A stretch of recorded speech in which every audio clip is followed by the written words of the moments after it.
Welcome to LSC. It's Sports Time. I'm your host, Bob Hintz. Today I have with me Herman Daniels, who is a former Kecoughtan and Hampton High coach, coached track and basketball. Welcome. Hi, Bob. Glad to have you in here. We're going to talk a little bit. Now, you grew up in Hampton, but we're talking way back. I mean, we're talking back in the day.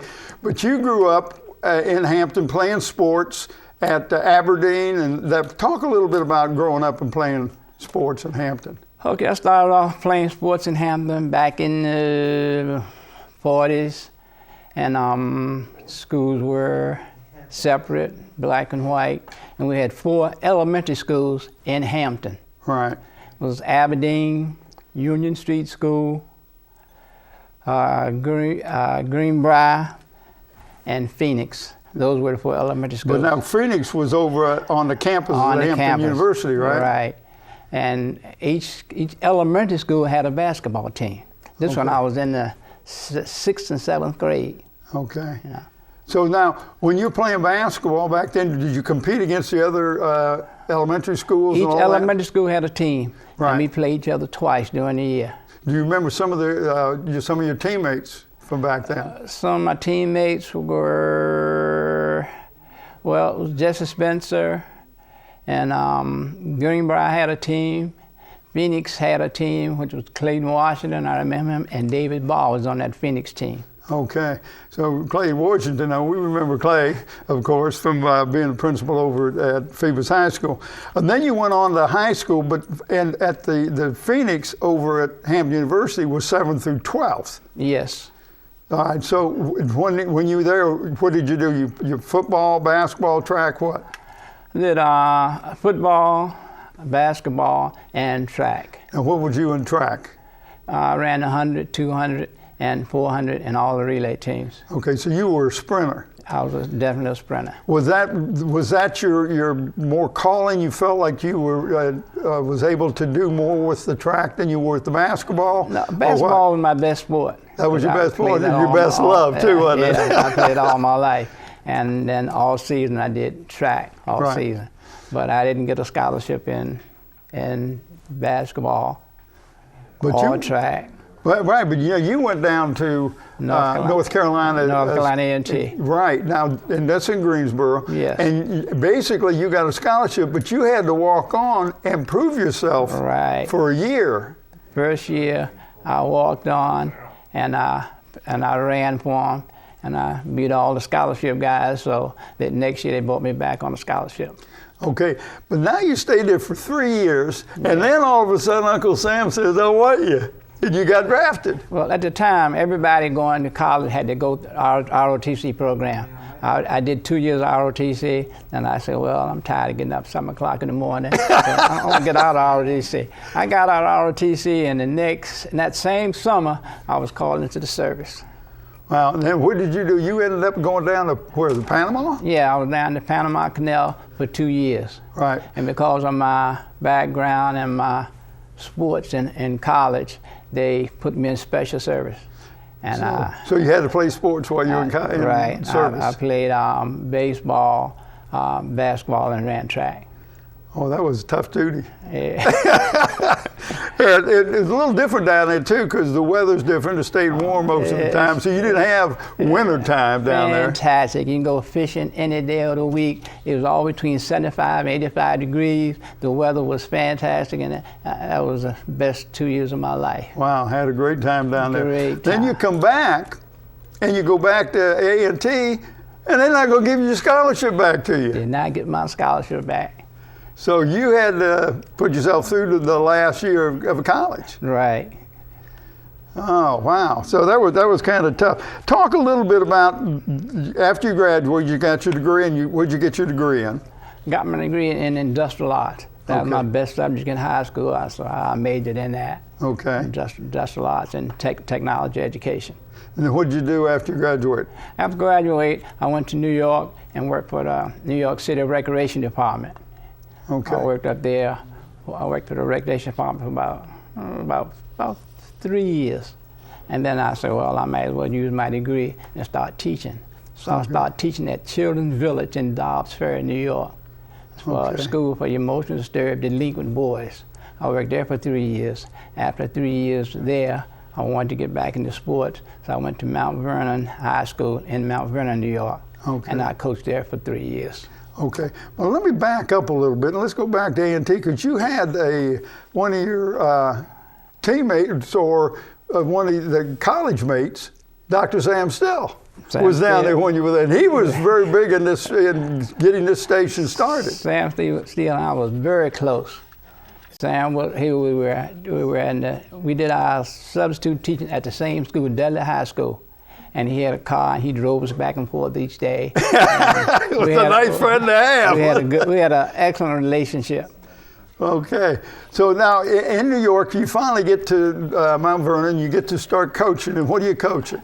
In Mount Vernon, I coach at Children's Village. I coach track. I started a cross-country team. Then at Mount Vernon, I did track and basketball. Track and basketball. Mm-hmm. Now, during that, you had 3 years there. Then you came back to Peninsula, but your mama was sick, so that's the reason you came back to Hampton. Yes, I came back to Hampton in '69. '69. Now, this was the time that they're going to do integration. Yes. And Garland Lively, who was the superintendent, talked to you. Tell me what he told you. Well, I went in and put in the application to come back, and he said, you came back at the right time. He said, next year we're going to integrate the schools, and you'd be a perfect person to fit in and help us to do that. And he encouraged me to come back. So he was very, very good about it. So I came back to take care of my mother and to work for the school system. Right. And I started off at Kickertown High School. Kickertown High School. Yes. Now, when you was over Kickertown, what was your duties over there? Well, I coach basketball and track, JV basketball, and I also coach cross country and track. Who was the head basketball coach? Jim Hathaway. Jim Hathaway. Okay, Hathaway. We know Jim. Oh yeah. Great guy. I got a chance to compete not only against Jim but also against you when you were at Hampton. I was at Bethel. So now you're over there for a while, and then the basketball job opens up over at Hampton. Yes. And what year was that you went over there? 75. 75. Yes. And so now you're over there, you're in your seventh heaven. Because this is your calling, your favorite sport playing, right. And now you get to coach it at the high school level. Well, I was over with Jim over there with Howard White at Kickertown, and Howard White, he's one of the greatest ball players I've seen anywhere. Right. He was fantastic. So I got a lot of experience working with Jim and Howard White, and right. Got a lot of background experience. So then I came to Hampton, and Hampton was the primary school in the state for basketball. They had some fantastic basketball players. Right. And I was fortunate to come along at the right time and had Woodrow Wilson and guys like that come along. And see, now Woodrow was noted for football, but he was a pretty good basketball player because I remember coaching against him. Woodrow, Donnell, and about four or five of the guys were strictly football players. Right. But they were outstanding basketball players. Well, they're just great athletes. Great athletes all the way around. So you got to really work with some good people. I started off with cream of the crop. Yeah, because we had Woodrow in here, and it was just a pleasure to do an interview with him. Yeah. Really had a great time with him. Now, when you were over there, how many years did you coach over there? I was over there from 75 to 82. To 82. Yeah. And then that when you gave up the basketball, didn't really give it up, but anyway, you lost that job. Right. And became just stayed with track. I stayed with track. Right. Well, some of the athletes that you had that went on and did some really good things over at Hampton. That must make you feel pretty proud. Well, I had Art Jones in basketball. He came high school All-America, and he was a great athlete. He went to North Carolina State. We had Kerry Patterson and several, and Big Hands went to A&T. Had several athletes to get scholarships all over the country, and they did a good job. All right. Now, during this time, your wife is assistant over at Hampton University. Assistant to the president? Yes, she was vice president at Hampton University when I was at Hampton High. Okay. Then she got a job as president up in Chicago. Right. In about '89, I had been there, had 30 years in the system, and I was ready to retire. So I said, well, I'm going to let you accept a position somewhere else now. You don't have to stay at Hampton, you'll be allowed to accept the position. What was the name of the college? Chicago State University. And she was president there. She accepted the position as president of Chicago State University. So that means you can leave nice, wonderful, warm Hampton, and you get to go to the Windy City. Had to be kind of a shock. I just didn't realize how cold. I never been to Chicago. I never realized how cold it was in Chicago. Oh, if I knew, I don't know if I'd gone in there. But you stayed up there, she was president for 10 years 10 up years. There. I stayed there for 10 years. And had, evidently she did a good job. She wouldn't have stayed there for 10 years. Right. And and then she decides to retire. Right. And you guys decide, well, it's time to come on back and move back to the Peninsula. But you didn't come to Hampton. You moved over to Suffolk. No, I stayed in Hampton for about the first year back while we built a home in Suffolk. So the first year while they were building a house, we stayed in Hampton for a year. And then when the house was completed, we moved over to Suffolk. Right. Yeah. So that's where you are now. And that's where And they retired Howard White's number the other night, and that's why I ran into you and Jim Hathaway over there. And that was a great ceremony, by the way. It was really, really nice. Was a great person. We're going to kind of wrap this thing up, and I want you to kind of reminisce a little bit and tell me about what you remember and gives you the most satisfaction of coaching. Well, the most satisfaction I got out of coaching was helping young people, see young people grow.